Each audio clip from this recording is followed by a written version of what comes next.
How many calories would you say make up a binge in your book? A binge eating disorder, as I've mentioned probably on pretty much every video, can be defined as the consumption of a large volume of food in a short span of time to the point of feeling uncomfortably full. According to the National Eating Disorders Association, which is an American organization, around 2 to 3% of the adult population globally suffer from binge eating disorder. With that volume of people dealing with binge eating disorder, whether diagnosed or not, there's a lot of room for interpretation in how it's defined, and that's probably good. A large volume of food is going to be different for different people. Uncomfortably full is going to be different for different people. And a short span of time is going to be different for different people as well. And the thing is that any mental health issue, whether it's binge eating disorder, any other eating disorder, or pretty much anything else, it shouldn't be defined by a set metric or set numbers.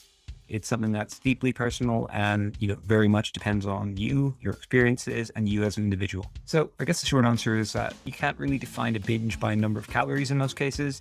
It's really down to your behavior pattern and how you're feeling. So to give you 2 examples of what I mean by that, it was my birthday last week and I did plan to indulge a bit more than, or eat a bit more than I normally do. And I made sure to enjoy myself. I didn't count my calories throughout the day, but I would guesstimate somewhere between 3,000 and 3,500 over the course of the day, of which 1,500 to 2,000 was probably between my birthday cake, dinner, and dessert. It was planned. I never felt not in control, but by the end, I was absolutely stuffed.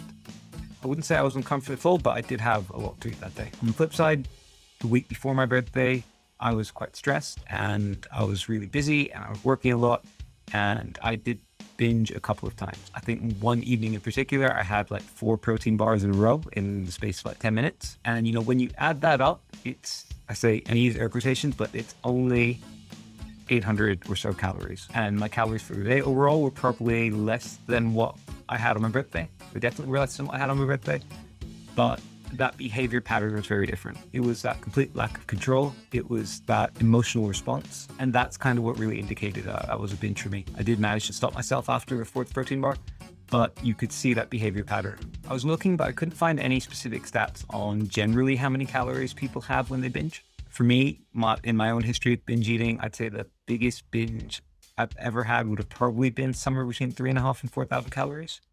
On average, my binges have tended to be 1,000 to 1,500 when I have binged. Obviously, some have been more, some have been less, but I'd probably say more often than not, it's in that kind of range. In terms of other people, I've seen accounts of people binging from 10,000, 12,000, 50,000 just as their binge. So their calories for that day were probably a bit more than that. It's probably possible to go higher than that as well. I'll come on to that in a second. Like I said, I couldn't find much in terms of detailed stats, but I read that most binges tend to be over 1,000 calories and roughly a third tend to be over 2,000 calories. So coming back to my original point, there's no set number of calories that make up a binge.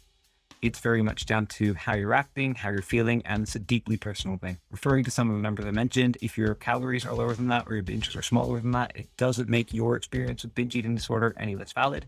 Similarly, if you are at the higher end of that range, or if you're going even beyond that, doesn't mean you need to feel embarrassed or ashamed. Binge eating affects all of us differently, and it's just something that we all have to work through in our own way.